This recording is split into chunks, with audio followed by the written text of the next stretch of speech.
Hello everyone. Koi asa patene. Vela whakaulia hiva 99 degrees. Ko me ko sai mo ki feitu wo ki tahi ba moko o pitoia. Ko ke fu afu fefe ia hange ko te tau ke fu feitu. Ko ni ko te taman whakapoto tahat. Vela. But anyway. Mau asa pateni, Neonga toki lele tau special hard talk po. Tau talanoa ke ngai mea. Mea ui te lawa taha talanoa aki. Mea kuia i koko special hard talk. Ko ngā ko mitas pe ko lawa talanoa aki. But anyway. Koe ai ke u. Talat fuk nau tate tau special hard. Te tau happy hour he hour. Follow a ki tua happy hour, Toki as me whake happy hour he mea lahi. Asi ma happy hour ke whai whaka nofo, O wai whai mea maria ko whiawhia kia, O ko whiawhia, he ku ongo mai me tonga. Ongo mai me tonga, o ku whiri, tau toko ua. Ai, kau whafofonga. Koe foi poate tale kita. O whiri tau toko ua he candidate ko atimi. E ne foi toko ua koe poate tale kita. Sio, foi mea koe ana ya. Foi mea koe ana. Number 1, E ku fie mao koe ke aiha mea pe. Pakoto. Pea kou kore at ke kau fie lahi ko na koe me ngai kulupu. I wish te tau mide. He koe sino ko ni e iaia. Kai ke ia te private e awe ka ko timi ke filia. Pa ko tu ke foi to ta ko te happy hour e poni to ke peini ko ke fili ko ke alu ke loto ko timi, katai ai mo ko ka ta vei pa hata happy anybody. I can debate with anybody there, ke tau sio he mea ko constructive but destructive ko I brainy e fanga ki kau poto, Again. Foi mea maari, foi niusi na hamu manpuna. Na hamu manpuna anehu, Whiri tau toko ua kua timi pia ko eni. Oku totonu kua timi, ke toko tolu wha, Toko tolu wha kua timi. He whakauwha fofonga toko tawitu. Panenga more toko tawitu, ka oku totonu ke o maimpe mo ua ia me ngai wahenga ko more, he koi uhinga he kua. He nei pe kakai patoa na nau whiri, he tau kauwha fofonga me ai. Ai totonu ke mafui toko ua whiwheka, me ngai wahenga ko whiri. Ai it should be 34s. Sia ke ofi au pito ke timi, Laki na whakaukau ke toko te au, unga ko whakaukau whakalufua ke neisini. Pasa pa te holo whika toko ni manoa, pautu ua ia ni manoa. Sina tai min, me yofi ke ni manoa. Pau ia ko fu si isu au pito au ia. Pea ko whai ai koe loto, ingo mai koe ka mi, Oai ma foi mea taki mua ke tau hoko ke tau happy hour. He mo iloi foi toko tako te tau happy hour. Mea te whakamata la bit and inches of everything. Tau lue mai Michelle halapio mo koe. Ke hala mai koe ke toko tako te ne nana ko alu ko ngā kau koe ki tua. Ma ko talatu. He koe ai ko tatu ko uti peipe hele volo kotoa. La bea alu katu ko ufa ke matano whakatui. Te kakapea ke angelo kilang ke matano whakasisu. Watu hitap, lama pe au ia. Ti te hifo ki lalo o wa toki o te peti ang ia toko taha. Tuka tamai. Fai be.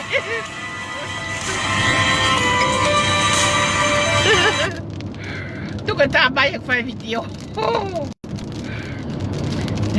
Be ko ia en ko te hifo ko en ko ki lalo ko ke u hanga ko o fai toko. Ai whangaki kau. Whangaki kau mea ko na koe oku.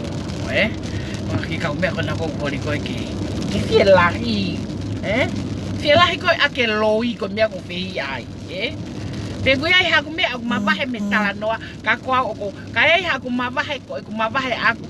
Tupunga me hakai ke ilo lelei foi mea ko iapa. Whai ak pe ko understanding. Pe ke te whaua ha mea ko haloi. More ke mama ha FAUFAUA ha mea ko haloi. Ange ko na ko FAUFAUA ko ki. Fifine ko na ko Michelle, Pea ko mea ko maari aki. He ko o atu katoa me gropolo, Ne whakahuma na tol kiloto he gropolo he politiki, Panau pehe ku nau kamata ilo ha mea nau disagree. But that's what happened ke ngai cooperative la LAHI. You know, ngai whangafu cooperative la LAHI. Ko foi mea pe kua pe. You either terminate or fire the person or change his structure of service ke lava ke ke ona toi hoko foi mea ko nai hoko. It's only two. Pau te ke hanga ia o change his structure. Ko mea pe ko fai ko tuki I'm using the other way. O ko use foi mea be o ko ngai ko cooperation la LAHI ihano whakatai au ngai ha service hata. Ulaki ko ya kada of service terminate pe ko fire. O change service ko cooperative ke lava ke ta ofi foi mea ko nai ko ke ona to ko liu. Ke ta ua. Ka ko ilo ko mo polau mai ko na ko ta mai na tu ta winga mo to gitu ko mo polau na yo ki mo ilo mo taha. Te taha. More, kule ape, but oko amu mai, ke hoko foi mea koe no whiri koe kua timi, ai koe ne kua timi foi toko ua me vahenga, mawa ko sea, amai apita au sea, ko whafofoka, koa, where moto, papa ia mo sea, te warewa ke kua timi, Te aule ke ko atimi o iloi ho monga I email ko. Pagi kau fe poto ko fai. Kami ako ko le atu aki ko ka tolu ke tuku. Tauf ho mo fai me ako. Ko wana pi. Mo tauf me ako. Ko finga ke whakatatau. Tauf ho pitoia. He ko te tana ke maukire tio, Maukire tio, papule me fok mato ke maukire tio, Mako hingan, wai toko taha e mau ki re tio, na ngā wele tio i tonga. Ka o ngai hono tare ni ti. O mai puke mai ki whinomotua ka whaka, a ngai hono tare ni ti. O mai ke ne make her feel important. E nā no whaki whinomotua i si ato. Hanga te kau kakai tonga kou loto kovi si ato. Ai hono tapalasia ki whinomotua, mo ai ke tala, mo ai ke ha, mo ai ke ha. Lotonga malu-malu e ki whinomotua ko ia e te mautoli San Francisco ni. Ona papai vale hato e taha ma state. Moa family, moa tae family ala ki whinomotua ka. Hai! Hai ka atoa piketi.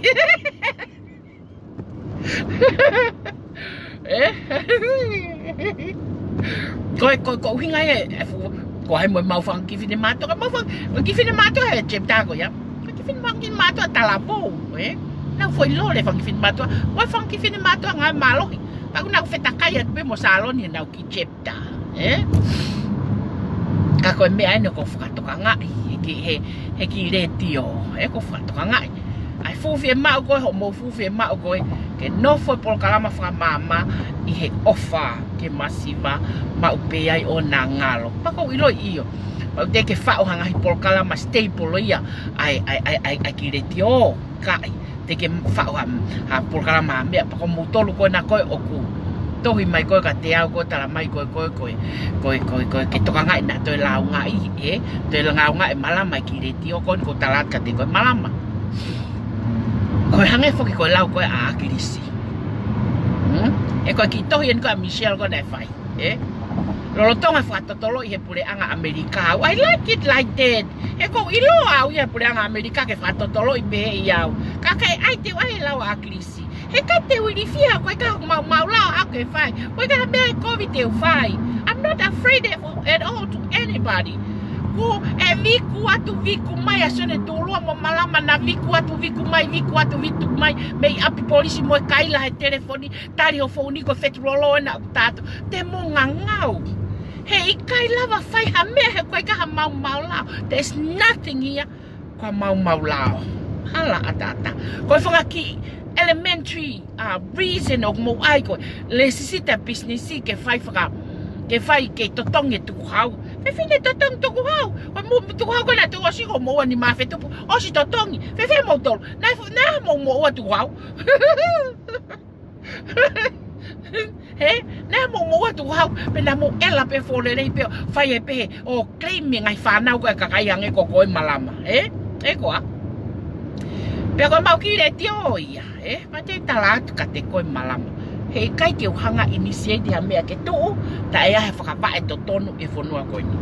Hoa, wane lai sen hen. Fofua le tio dai tu I San Francisco un whakawhi paki koe te mokalati he tahiwa about mahalo ke tahiwa whitingo futupu. Great te hoa oku. Me ko fumalohi pe hen ai mo malama. O gulau e me a katoa si ana mo lai peri mo tohi mo me a katoa lakange kwa algi loke ako.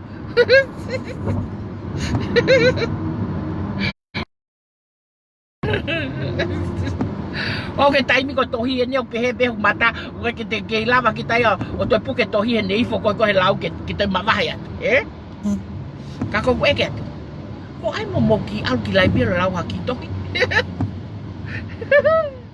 ke tana get homo ilo ko no tataki o mo ka mui he ko me ke oho no ia holai Michelle ai ki kia si bra ko Tari hena ko ne ospo ni ko hanga taki ho elemento I toke oskat ka toki tu. Tapu apito na ke te fe mea ka te amo ngau e grupo. Ko te ke se mai ko no fa me pe fai ko ateke malama ko ne fai palaku. Ateke paya ko ne fai palaku. Ateke valari, ateke pano o mo fai palaku pa ko ko ko te. Na o se nga pe fa ai ho molisi. Molisi ko ka happy hour. Ko fa ka TEFITO I kovia I nanga fenofo. Tauhi aki va ai patoa. Kako hinga fuka kumu alpo popo te volo ko mateni. Ko mo popo ya mateni na ke tupu koso ya out of the blue. Ko mo popo ya mateni ko hinga ke mo fahai mo mateni he ko au na ke akui ka mateni. Bako tise akui ko ka te au gore va fili ai fahai ko against ko ya au ke popo ki ai. Ili ko ya ko ilo ile pe hala elo mi ko ai mateni. Na mo lautala. Bago hange ko la ko fanga ki tohi mai ko ya fa ke tuku ka wai foi bien marien te hanga atu ke mo sio ki ai kamata ke ne asi mai Koe hau ko ia, koe hau mea maten mo lau tala, mo LOTOFALE ko ia. O vale pe ku tala. E na nau whakamau lau na pe, na nau whakamau lau.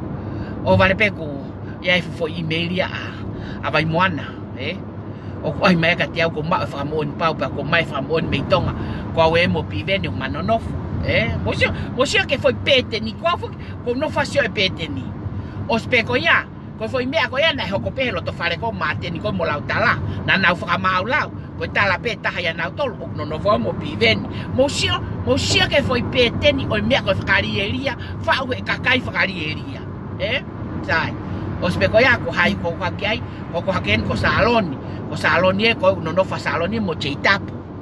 Mo sia ke mea pau fai he ingoaloi ko wharearea tonga. He tala mai ko wharearea tonga ko kawai ki te kuriko na ko Olimpia fai whekau. Fui hulahi ko ihu papela ko ia. Sai. Tu ko saloni no foi mo cheitapu. Koen kuwe HAKE ko awen o ko toi no nofa mo Mario saloni. O mo sia ke tuku au mai foi pete ne mea ko hu me LOTOFALE maten mo lau tala. He ko maten mo lau tala na fai mea ko ia. O fai pe ki ho nau family o nau tolo. Pa pau ko ke mo lava le ake mea ko tu ke te le ake e au. Ko whakarieria ko i ko hau mea. To ke uto ko kau mui. O se ate mea taha na tala ko ha no fo mo chou satini, chou satini.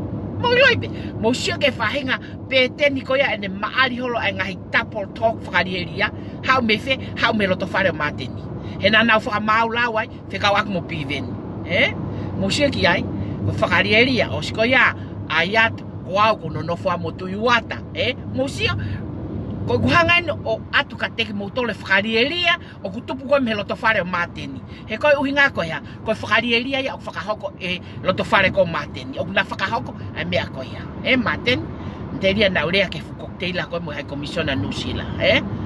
O te FEINGA maga teu e te tamate ko mateni o fet ke campaign ke ilo tonga tap tafa pa. Ko toki mea tonga tap tafa. Kana fili ko ke lava pa na fili ko ke lava. Sai pia. FAUFAUA ko loto KAKAI. Ka ko mea ke ku hanga e moloki hokia ke ona ke te aski olunga te moloki e. So ko whakarieria hono ai ko ne no fokovi holo ko behe no fokovi holo ai kau pou ake kau pou hange ko tamai tangata ko ai me ko ka mau ai me ka au mo saloni ko tupu ka toa me feia tupu ka toa me LOTOFALE mateni ai foi peten whakarieria ko ia. He Michelle Halapio peten whakarieria ko ia atu ko na ko mo ana ko o ke practice o whanau mga tano ka Michelle. Michelle nake kelo ka taeta. Nake haupe, nake humai ko awe na hanga iloi ho fa posi lelei. Fa posi lelei I taimi ko e patoa kroporo. Pato ki lo ngeki ko mari ko foi politiki. Pata ko mari o porio pa hufanga he mahaki ai o tua no ange ke si mo ai.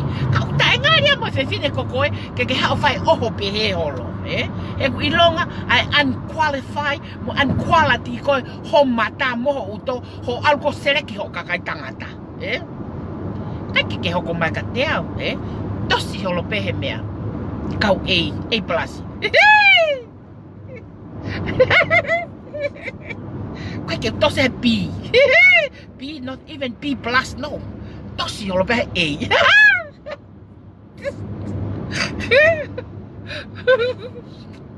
Pau ilonga ilonga quality o uto mo quality o mata sio o mata pa na mo o ka tamang nam kaloni ko ke tapaka pa o foi poto pa ma anonima ko ke matolo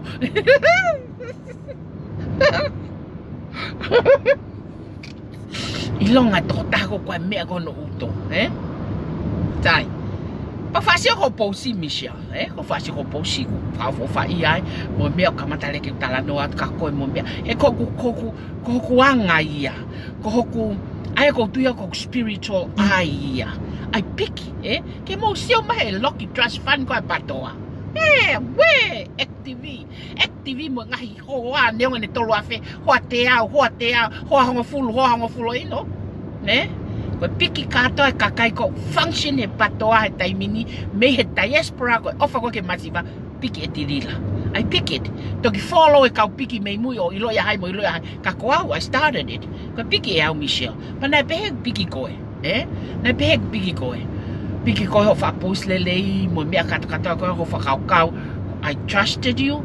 Ke alu ke ate lakanga admini ka te mosio ke admini patoa. Kai ke whaka admini. O kai ke ala ave admini o tufa aki ka ngā private taha. No.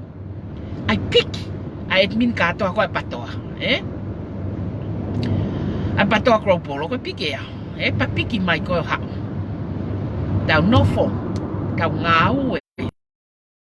Kamata e whotu koe ai. He koe natula ko Michelle. Natula tatau mo malama. Natula tatau mo paea. Ai hori koe ke kaka he tua ke ilonga. Makape ha ke ihu ki me he loto tahi. Ospe koe a peha. Alu hori ke waku mai. Tapu apito ke waku maka te au. Ya o mai lewa koe Michelle. O mai lewa koe Michelle ha. Michelle mau. Edmini ai mau create mau whangaki chat room. Mau ngau e mo Michelle. Mo tu koe foi mea koe na koe. Fo tu koe na koe patoa nusila koe fo aki. Pea koe nau teke. Kono moni Michelle ne kate ke whiau koe kia na ke tamai. O whengatai po ake ho ngau e. Pea o ha. I push you. Push ke alki ai. Alki ai, alu whanonga mo matau niusi. He ne kate ke ilo koe fui palani ngau e Michelle taimi ko ia. Taimi ko ia ulotonga whakaukau ea ekonomika koe diaspora. Ke lama ke ne hai. Ai foi sistem koe whanua. Ke hango ilo ia ta e taha ke Michelle. Alu ke Michelle. Kono kamata create whakachepta Michelle. Mai koe pehe ko amu. Ai chepta na amu kamata mea pehe. Hala tata ko loi mo fai taki. Pake alu ke meetingi Michelle. Alu ke meetingi na fai tanak panga na fai ngahi iput fanga ki iputu. Na fai patau tanak panga na mate ngo foi patoa FAKA'OFA tatau tanak panga lo kato ai. Mo mea ko yang. Pake alu. Pako FOKI mai ko ke tatau mo paea. Paea ta ai. Ko FOKI mai ko ia. Ko ke hao ripoti maka te au ke tala mai. Lila. Kai ke siwa e work. E walo ke ki ai. Koe ke mau atamai tatau. Koe mau atamai tatau e mea mau mea whai. Pea koe mau tanak panga ko au pena lahi panga. Na tolunge au ka pena e fia. Ko e ku tala noa ko ni o koe ko whenga ke uhanga o humiliate koe. Ka ko whenga ko ni ke uhanga ai ke kakai a koe a Michelle to tonu. He ku ke hanga tatake kakai a ke mea o ku loi mo tae mo oni. O hange ko pousi ko o whekawak me mau container. Ko o loi elo katoa mea katoa ko ia. Sai. Olha a Michelle report makateau. Report makateau, tai fitau laki mo mea katoa ko. Wow, leva nang tata Michelle. Pulau ti ko. Ai ko hao timi. Foto ko hao chepta ya ko ia. Pak you know, whanonga mai peko ka tau ngāwe whakata. At least ke build. Ko ulaki fotu chepta peko ya. Kamata me mawai ua. Pake sio ki ai po ka whiwhine lelei ko. Ko fotu chepta peko mawai ua. Te talat ka te ko e chepta ko ako San Francisco ni. Kehe me San Francisco ni katoa. Katoa paanga katoa mo. Me angawe katoa a chepta katoa San Francisco ni. American katoa. Ko ki ofia ki Contra Costa West. Never. Ka ki ofia ki ko ngā kui ha. Ko iai tonu au iai. O ko iai tonu he mea ko ia oha. O lehi ke lelei mo FAKA'OFA mo sai.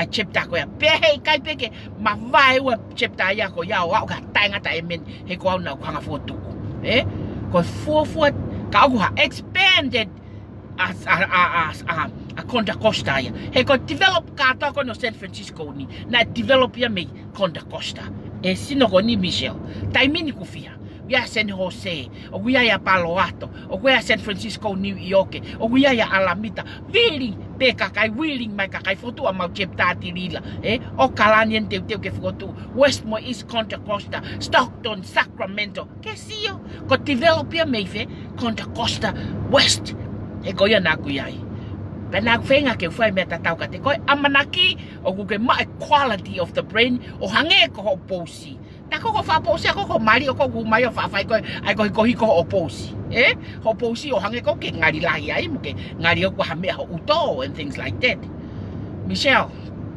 fa no mai pa ke tala mai ko aloi me ko ko talat pa ke ha ko fau chepta ape mavai wa launga mai ka te au Now, sio lalo lila. Now, hori peke hango a teke I kau ware. Hiri ko koku mafu o kuia. Koku mafu o ke pick up who is down the floor. You know, you are not na ke lau tangata if you haven't picked up a person from the floor. Koku natulaya o ke pick up o kakai me floor. He na e floor ba tu pe ya teo ne ke pick up hata ya ko nga ko ya. Ko inga na nga me malo pe ya teo ke tu pe ya teo. You know, koku natula ko ke pick up kakai. Nga makateo po lang nga makateo kamata ke sio kamata ke o mai kakai ke ho chepta kamata ke fai to ke. Fai to ke.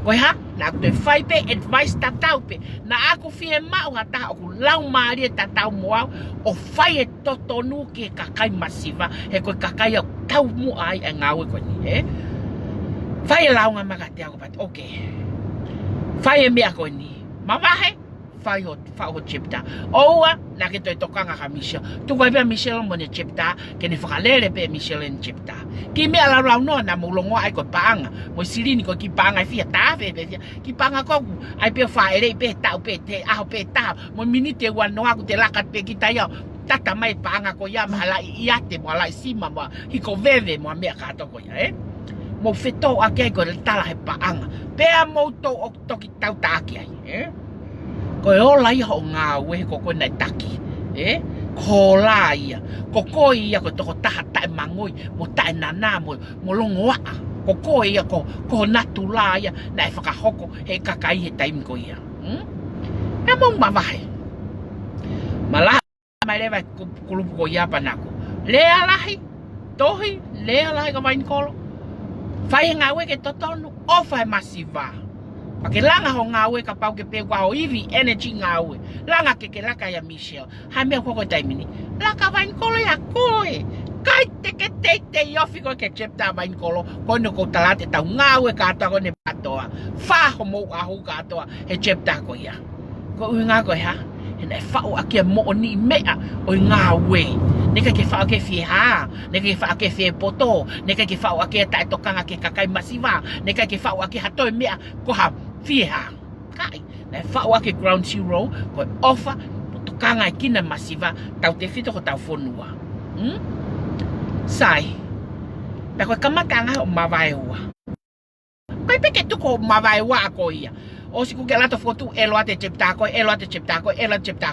ku ke te alo foto pe ko chepta nua to mavaiwa pe moia ko natula that's you because you are evil you are very evil Ngawe ko to pe ke fakahoko evil o fai mavai uai he ku ke evil ko kakai ko ni na tu na toa mo kakai ko mui ko ya ko o mai ko ke ni maki na wo create na ngai chapter to mavai ua ko nga ko ya ko evil lo it's very evil o mo me ko fai pake hanga maien ke ala ki hoku foi mafu ko ofa mo tokoni ki masiva tonga o ke fai fo posi lo yai Pako pausi na pehen. No mai ka te au. O ku ke mau ai pepa ka to no fakatotolo ia he pule anga Amerika. Fanonga maka te au ka talato. Ai lao ko ya Amerika ni keke iloi. Pepa ko to pe fe ka wak mo no lao nga ia ko pau ke o mai ki to ta ko o lao nga i. He kai ke hawe pule anga ia o ave atia ka ko Michelle pe ave ka malama ai lao nga yo TILILA. Ko ngawe ai lao o mai nga tonu ya ka te au ai lao o behe o ko mau i o fe ka aki mo lao nga. Ko pepa ia o mai ka te au. Pa ko pepa ka to ko au ki feia. Pa to ko polo ia. O sia tau mai peto he loya ko he lao nga pa ya ha upload te salon. Ngai me akata picture na to ko me pato akropolo fai aki ko launga o sia upload pato akropolo pake haule ba ko ke talamai o kai ko ngawe amalama na kai ke kawa malama yai hole mani fai pateu ai hole mani ke hao talamai o kai ko malama na ne fai me ko ya ko malama na ne fai me ko ya ko ha to ngohi amalama o fai mo chat room ke mo ke ko Osika patala ne kai ke report e malama e container. Ospe ko ho no ngatu ko ai container no launga na mau iai mo FAKA'OFA faluvua. Ke uto ele a fefe atu. Everyone there na now iai ka to alwanga inspector. Ko ha ho holi ke uto ele hiri ko na lang pe inspector o fe kau aki mo launga o mau lolotonga iai mo FAKA'OFA. Ke utoi loi fefe, ke utoi pehe atu kohai. O kusai hono tapalasia malama mo sone tulua ke homo na ngā kau ki tua he ko naua na whai mea koea. O kai te sio at ke pose a malama, pose malama son tulua ane alo tu mai me polisi, te ke ui e tanga mimi ko ia koe hai. He koa e Michelle, ke hau ke whakatala mai ko saloni na ne pose a dressing. Pose salon e dresi he koe ke te mawai o mou matami patoa klopolo he koe ka mou tae lava whai o mou nofo pia to'o ngahi mea katoa patoa klopolo he ko patoa klopolo tene open o mou mouth ka mou lava lea he ka ikai a patoa klopolo te mou mapuni pia mafu o mou lo mutu he ka te mou lava o whai hanga aue sio ke hao tala mai o koe ko malama na ne whai mea koa ko malama he koe kamata ne kai ke hao pesinola aku mou malama nothing mou malama ko principal e ua o tau i kakai kua pe. Ulaki ko hataha ko ke sio he kai ke ne lava whai ngawe. Dismiss. Na dismiss ia riki tua e malama. Pe alu pe he ne tae loto ko ia he tuku ki tua he ko inga ko ia. Patoa klopolo ko found out. Pa ko pau ke whai lehi rei ki he lelei. Pa ko ne alu ko ia o hawhatu pukovi. Na aku hawa me soneketi he guloto mama ya soneketi he ne tuku au ki tua. Pe au hawa langa mea o kai ke utoi foke o ka soneketi. O mama rei pe mo soneketi. O kai ke utoi leo ka soneketi ha mea. O mawhere ni mo soneketi. Pa ko talatu. Ko mea kato ma fe ilongaki ko au salon mo soneketi ma fe fafana aki. Angahi mea mau choke mau fe kakata aki ai mo. Ngai mea mau sio ke hai mo pa mau kakata. Mo fangi secret mau tolu.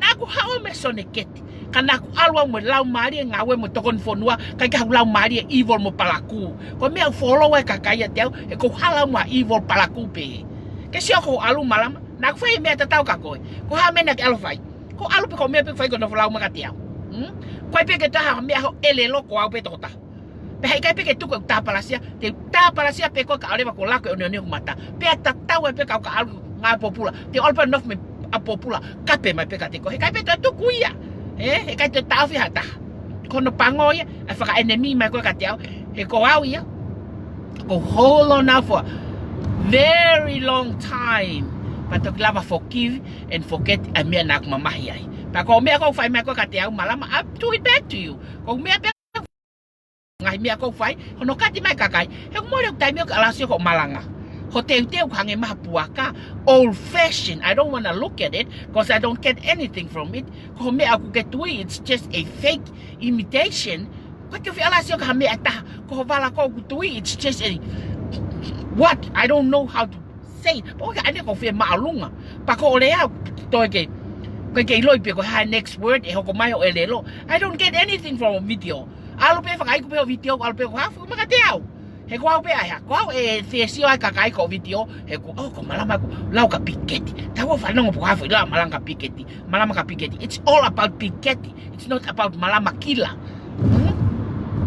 he ko malama pe au tala mau fakari eria mau kape o mau ha yes ko pa ke fai pe ko pa ke ale volo pe ngawe he ka te momento tol o hofi pe ki mau tol mo kape mau ngai family mau ngai fa mo mau mea ka to pa mau no mau to ta fa ha me ko ke mo lau ke kau hilala o fo mana ba he ang ina mea na to fai ha me ko ke mo huai ke fa fu chat room ko ka no pere ke mo sio he kape fa ria mo no fa ka ingwa o kwa hui ta tol ko mene sorry e ka no pere ka wo eki ke mo sio na mea ko tala no ai ko na ngai loki chat room fe ka ak mo kakai ko mea ko elo i ai ko he ka no pere mo mea ka to ko ya he ko when they talk behind the closed door ko tau tolu ta tau ke tai ke mo ilo i mai no pa mo male mo to ke mo ma o la mai ke fe fine ko one evidence na ke mea ka to kai ke Michelle ko Michelle ko Michelle mo kamata kon ene fangaki laka maholo mai ko ne patoa toki faita alwa ka mo mea mo akirisi mo ne fana mo neipa mo mea ka to ko mea ka to ki mui ka ko kamata ke hau ko o no ni ko he papiriki ko ya ko hau ke pato akropolo ta feohi and then build you up from there sai ko mo palpale ma pia ko mo palpale ma pia Hoko ate o ka ke tuka mea o sa to mo ke ai mo foaki e na fe ma wa ke hange ko foi walk ko ma soniketi walk pe ma soniketi build my own thing and start na fe ma wa ma va ka to ke pe Kai pango ku mavahe pe moto e kape pegi. Mavahe pe moto e kape pegi. Hoka mau. Mavahe foka vain kolo mone timi. Nau fia. Nau kere mo fin moto akona nau ke mo ya. Pepe hoko mai mo. Vare mui tau ya kona ko valari. Kapag tamai ke kato te whanau, pate ai mo te poto, Patu ko no folau maka te awe ne ka te ke ku tivaya ka fai tangata pe ko hatunga ane wange ko koe, ke mafola kovi ke ku tunga ane. O ku mahino ya ka te koe velari, pa neongo ko ku tunga ane, ka koe ke fe ma wa ke ule ake be ko ya ko ku tunga ane. Ko me ku tai me ko ko ta ki koe velari, Sai. Peha. Ala Michel, now fai ko me ko te va ko vi aki no fo ko vi go ma va ta va in kolo mo me ko na sio Thomas yena ku ha ma va Thomas ma va in kolo mo me albe Thomas ai ne me o me ya Michel o e Thomas o pe Thomas o ke fai ngawe ke ngau lau mari to tonu o ku ne o pe Thomas o ko pe me ku hala ma va Thomas ya fo tu o ta hu ma bobo ma to ki ai fo tu ko o ta hu Thomas sai Fai pe e nau ke, o mai foko ke platform ko kopolo. Matala no ale mo salon. O ko ya ma fe ma fok ma ke fai hake pe. Fakalo to fale pe olo. Pa ko mea ma tai me fai ke ko ke apoini. E nau mea ko fai, Tala no e pesi ka sone ke ti ta falala anga mo ha. Pa ka ke ti alwa kita, ai kita ke te lelei. Kapag ta falala anga sone ke ti ya, mahu male ke chat room na mau yai ko au Michel Valari hai fua kato aka despuloka hai fua na mau yai kato hu male vale atu ore atu ko ya o fie mau ke tu ko posi lau ka sone ke ti mo me kato ko main page ko he ko sone ke ti he kare he de lau mai ka nawa ko nawa main page he lau ka sone ke ti pe hange ko ha nau mapurei e nau fe ke aki which is very childish ke te au ya fainga me ko ya Pe tao fiat le vai lok chat room. Pe kai ke nongo ya. Pe ma decide ke to le va ko me admini Michel. E ku kai te ke ngoi fa admini ko ta ngawe ke lelei. Ka ke holi ko ha ki foi I ko o ke ha ko te ke mui makai mu angutu mavelari. O si tala mai pe mo ka meeting ko mo tol ko inusilana ho me ko khola ma ko atiao. Pa ke to ke ale ke papiriki fa pata mata lelei yai. E that's you ko ya ko ki malu aloi ko. Malu aloi ko lahi o ke pehe ko ke poto ko ke toi pe mei mui pa ko hanga no expose ko ke tu ko no ta ke malama ka taki ko kakai ha le va le at ko ya ma fa ka mo salon to admini me ko to admini pe ha to e posi da te ke tuli mo mo valari me pato na mo ke pato ape pa ko foi to ko ya na mo mama ai como mafure u atu pe ko ya fo tu a pato no sila Sio, pe aku ha. Na aku hawa foto ai patoa polo na ika ke hava kovia ta patoa. O ku ia evidence o sio ke kakai. Toi mai kakai ta mai ka te lila. Na ke mavahe mai foto e me akoni ne ke hoko ake mo hava la wai. Ko e ku na mavahe foto e hoko ke mo vala. E ko winga ko ya. Ko mo tolo ivolo. You can't do a things without me to what ha me ke mitia ke mo fafao. Como fafao fra politikare a issue ko tu kwat ko TILILA ko me ko mo pehe mai ko kateau ta ko mo alu ya mo va o foto pe kai ke mo foto ka mo to ki no o hanko mo lau mai ko kateau mo hange ko ai ko ke mo no fo ko tu mai lau mai mo ha te pe tu ke fai po ke tai min ko kamata ngai ho ma vahe me ya te au Michel pe mo patoa polo ko ho anga ya nai pe he ko fe fine fie ha mo fie poto ko he kai pete ke lava ko fa ya ngawe TILILA ta no alolo ya pa ko pe he ko mo to ko ni ko mo to sai pe mo to ko ni mo to ko fa ha to mo to ko ni e ko hange ha te pato ho mo to ko ni mai ngai fe to ko ni ke nai fa mo ko Michel ne wa ngai to pe Michel ko au ke saloni ma fa make up Saloni o kai ha me saloni o ku tao fe ala ku me ko me fale koloa o me ka to ko Michel fa tao e ka ho ko Michel ma se ni ko broke me and Michel and salon na pe na pe salon ka Michel o ikai ka ko na pe ka Michel pa ko ke ma ke le attack ai me ko ya ka te ko Michel and that's when that I'll start to build aki me ko ni ta ko mo to tala ko wafi mo to tala ko hala mo ha mo to tala ko mo hala mo ha Si. Te mo. O ia mo tala mo tolo ko ia ko mau fu bia wa tata ko ke fa me si. Na ne fe ha mo la ka ta la pa. Ta fakaku ia. Makata mau ha miliona ta minti lava ave kata miliona ko ke ngawe. Ko mo tolo te mo to fao. O ka mo tai. E taha. Pea ko kamata angaya ko hau, kasai. Ko tohi ko foi tohi ko pe ko tau fi o ma ko na loi elo. Loi ko life tupo parents loi elo. Faere mai ko naki ko loi elo, loi lai tala ko puke pule anga ko nga ko mo wa tu wata. Ha ka puke ai ha mo wa o tu wata I nga ue ai kakai ke he pe mo farmers ke he pe. Sio ko loi elo, loi ko lai. Tala ku ke mau katoa ngai pepa ko whekawak mo no lau nga ia hono whakatotolo ia he pule anga Amerika. O koe ke whakatotolo ia ui he pule anga Amerika. Paka whakatotolo ia he pule anga Amerika. Fia o tau ki langa sisu. O koe ke uri fia o koe ka hau mea koe hala. Mana ke hau kaka, mana ke hau mea koe whai. Fia o tau ka sisu. Ka oku. Ia lau ngai o oku. Whai he whewhine kona koe ku ke hau ko advocate ki ai. He anga ua, he ku ngahi. He ko ku ngahi pen ke masori. He kai ke toi tuku.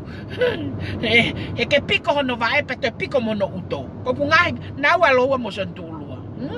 Pane kai ke umere ako sontulua. Sontulua pe na hau whai tohi. O si o mai katoa mau evidence ka hau whai tohi mai. O tala mai ka te au.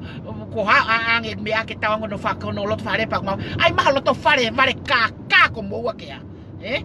LOTOFALE ka elo moua. Tohi fusi ke loi ke misnare. O mai fanki whanau e sista adopted kai claim fraud ai tuku hau ke ue totong tuku hau. O claim me I have insure ko a fusi. Ha ho mo mea o tai fai. O ai e kahe hingoa angolo mo o hopo ai. Mo sio ke kiri wa mo loto isia kare. Ai ma mo LOTOFALE palaku ke mo tese benefit ko iPhone 1 he veterani. Koko ako veteran, kako ako pe fakataho no api al no foi. Wat ke lama ko al famia person tu lua. Tala mai ko mulak fare pe na fakataho pe ha. Alo mala makum ke mo unga pe ha. Tek pe ke lava ngai mahi na ko mahala ua ka ke lava totonge pe men.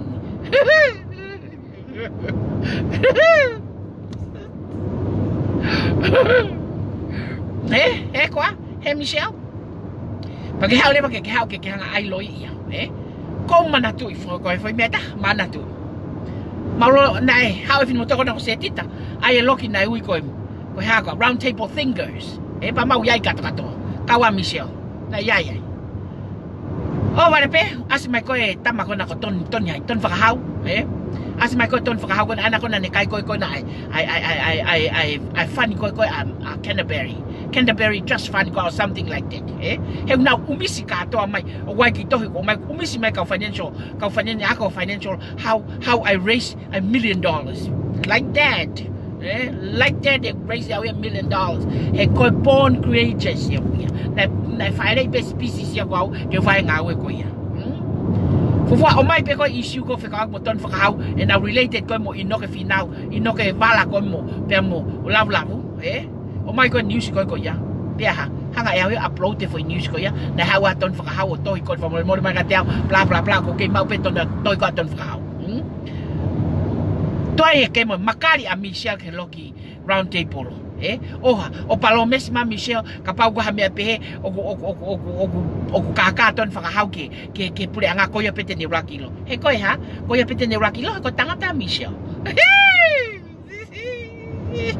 Pako hai na ne kai paanga Canterbury pe mo ton whakahau Michelle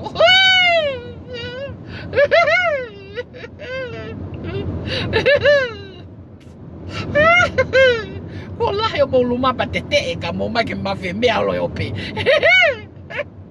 Plaki ma Michelle ki mea ki ke loki round table Fai mai kote mai ai mo tala mai ka ko ha mea whikawa mo ia ha ne mea ko ke pule anga ko ia pete ne rakilo he ko ya he ko Michelle pe le ilo kai paanga ton whakahau ko inga na tau kai paanga lo ua e kai ke opo make baby atata ka to o make baby mo eat money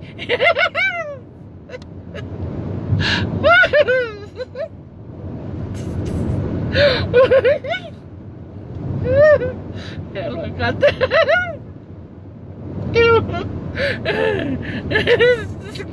Lama ko. Ako makakali kawan. Kau foi pula kaki mo ko misyo ko ako ya. Foi pula kay lama pa tataw. Kapag nako te kima, te mahawi ay hang ay ayake. Emma. Kau lo lah. Te mahawi ay ayake. Ito ma ve vineia. Puna kaki ma ve vine, Puna kaki ma ve vine talamai ka te au. O hala information ko tu ma kito e hala na to ma bebe foi lo to ton frau e to ta hape close ki ai si to kapau ko o hala kapau ko ha me pe ton frau ko ia pete ni rakilo to ki talamai ta ko na navu e panga ko ka te very fun mana to lo panga ya ke tonya misho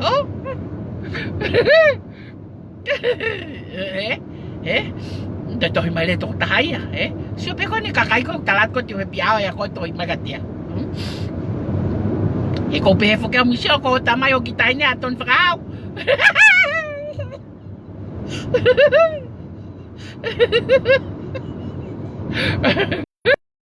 Kapau kau kita ilo kita tomi tahu tu. Mate make baby, pego ulu kahai, mate te ilo hame a politiki. Tayo may totako ni Meso puta Malila. Ay nakiagi. Tayo FAKA'OFA ang ikole kakay ko kung may information. Ikole kakay. Lila bakay nagfakatakatawali. Bakay nagfakatakatawali ay siya hingawa. Kakok talatin kakoy.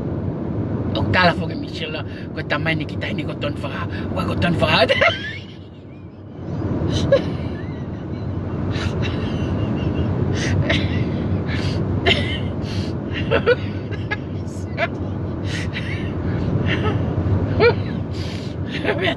Si, kakain tamay.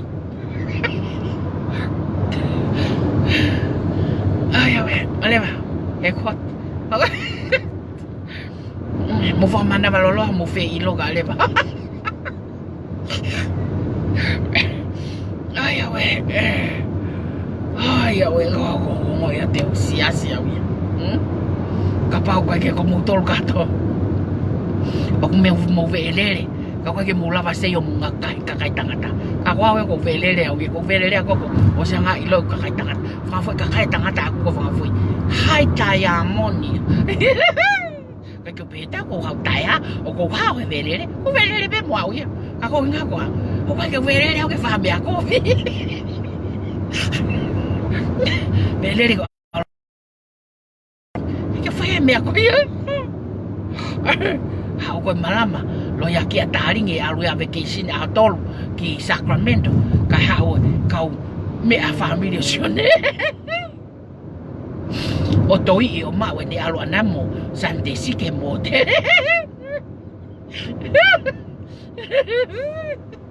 Ange me ako na ko Olimpia, alu me ay ako na ko Olimpia o alu atulay ni at ko ke mari toy ha tao fe fumari fakama so como fanga fumele ya ko tanga taimen ang ko helio no lolo ate fume ako ko Olimpia o atuia tok tuet fai necesita mo me kata ko tali kaya ta ko te ke vetesione ya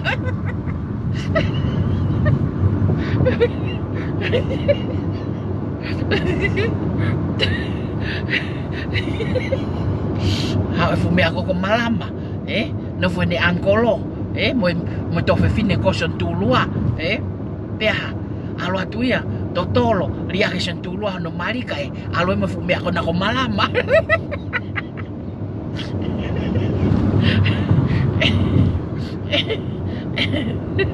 fume a fihaya ko na paia ko fo fiha ko na ko to fale o mali paia mo sio como wongo ko ke lava ma puke kakai na farili ako mo tolo no fa patala ta ko ko sio fa ka ko lopseni fa o fa lahiat ka ko lopseni son lopseni mo no family mo no fa assista ko kakai yang lelei kakai lelei kakai yang lelei Kakoha, o mai e kike ai o tuha paia. Keke ha, no fo fare pe he fetongi o lopi, e ko paka lava lopi. O mai ko ia Michelle, O mai ko Michelle at mo i wheelchair, mo hoha, mo porio ke novo hanga no ai. Mo sio ko mo whakarieria, hono o atu pe ho mo tuha, he mo iko ni, o mo lava sio ko mo whakarieria, hono o atu ho mo tuha, ko mo tolua ko mo ngā oto o tāia, Pea ha Michelle, tamai email. Ako tamai ne taina na Tony. Okay, ilo ilila kau tangi ko na tawa ko fata. But ko iloi, Shakespeare mo mano ako na.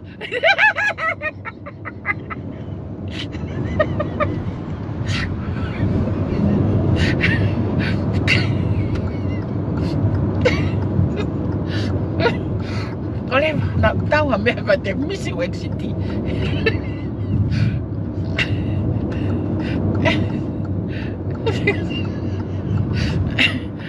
Nge kau kavale kat. Beda. Hiyo. Shakespeare mo mano mo me kau tangi mi kolong. Ko na lila. Oh ya we. Hui.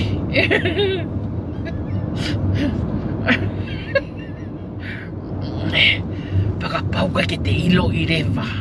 Ai mea kong toton ke te fuafua ilo i. Koe haka te toi hauwha matala mahe politiki ha mea. Ka taha koe ke ilo i kita.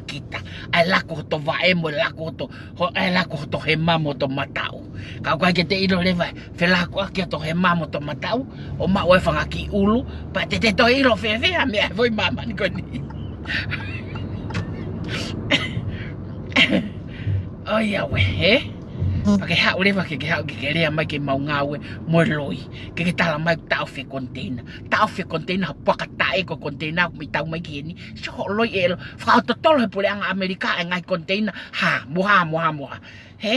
Ko me akatona it's between here he ngawe ai ngai va o ngai country langa hake. Amerika ha moa ko fisi una pehe ku mai pe na ngai container tau ta because ko ya ko informal trade here and massive na pehe pa fe ma ngai fonua ko o better economic like America I knew it inu sila Australia ke upgrade the funky informal trade ko yang ko individual pehe ha ko mo vale kai tae o mo puna mai e mo fa la nga mo me ka ko mo to le sita ko mo fe business aki te pilo ya ko na ko paia ko algo le sita ko fe ngai vale kai tala mai fe fine lila se mai fa tai ma peleti masi paia ne kai ko fa ya tai mo fang mo to ka to fa na we na to mai na to na fa li ko ya ko ko hanga sell ko like hot potatoes i Facebook.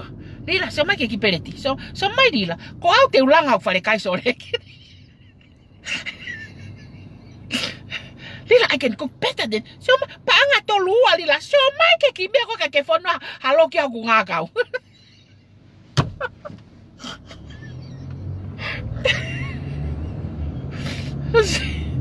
Sige kakai.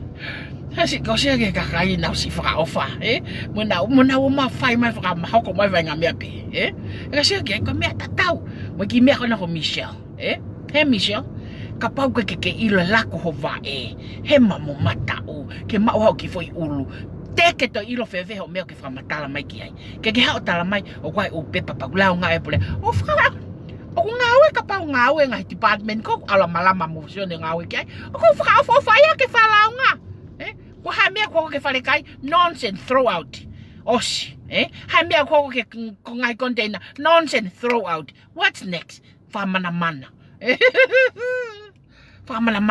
ko posa te ta malama mo ilai se pe mo nei ko ilai se mo nei na over o hapa ya o se fefia pe malama ya mo hai ka we ko foi homo a telefonico patoa foi logo como o telefone me mea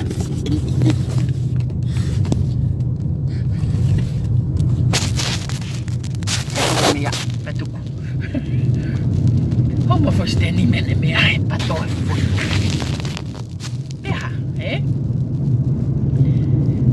acabou ko fai ngai department ko alo launga ki ai ha launga ko na na sa dato ka me polisi ka ko fly pe ko launga mo lai ko ilo polisi ko ka lau ko mau mo lai ilo polisi ai fa se se ko ka launga ilo polisi ha ilo polisi tai mini ko al holo pe malama mo ka ova ka ko ke tokanga ke talaya ka tokanga ke talaya jo satini o ilo polisi te something conflict ko ko o ko ka ke o tupungai ene FEINGA ko ke hanga ko o launga e kakai ko ka tuku pe kakai ko o mo sio ki ai lo tonga lele holo pe ka tu falo i hosia hen ilo lelei pe malama mo tu famia ka ilo pe malama ko ke tokanga malama ke launga e pe ya pa mo mai ke mo tala mai o lo tonga fai nga we pule anga Amerika ka te fa totolo ia pe na ilo tu ko tano alo elo Michelle o ilo nga pe lo elo o alo tala ko kita ini ko ni tamai aton fakao ko elo fu matolo kita kata ai ya que se aqui ai que se que Michelle ko me ko fai na no fono a pega hono fo hori mai o me o que ngawe e tau fe tau video tau e pi awa ko ni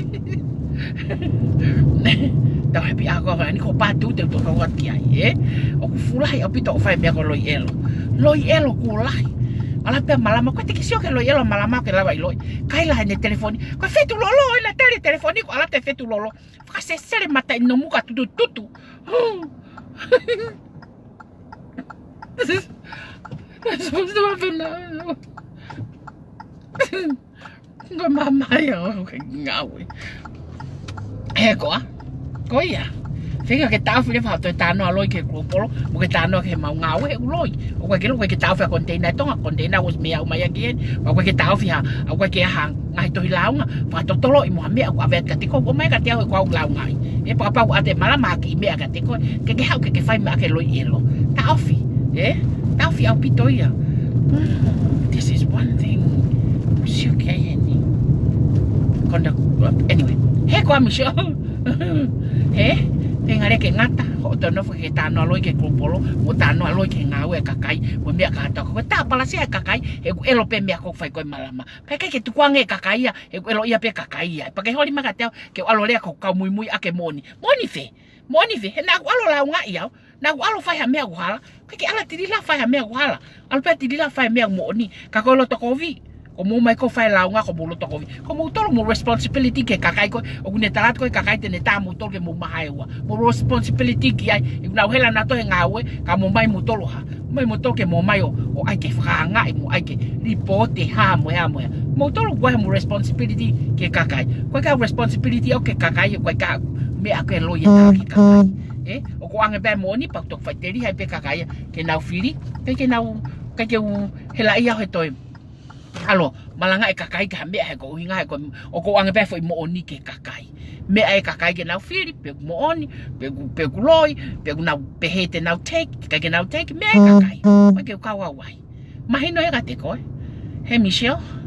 Tau nga tai tau happy awa ko wen ko me ya o mai kai nga ke ngawe te toki hoko atu ke patu ko Michelle o to fuori angia o ko ri nga pita ko patu ya ko ya mo tai mi ko na hassle like a Michelle ko tai mi ko ka ko Michelle na tau ngawe ni mo ha mai loi ko ya ko ngata angaya e tau polo kalama FIELAU FIELAU special ado ka ki ahoni te tau toki hoko atu i he va ven mai au pito bye goodbye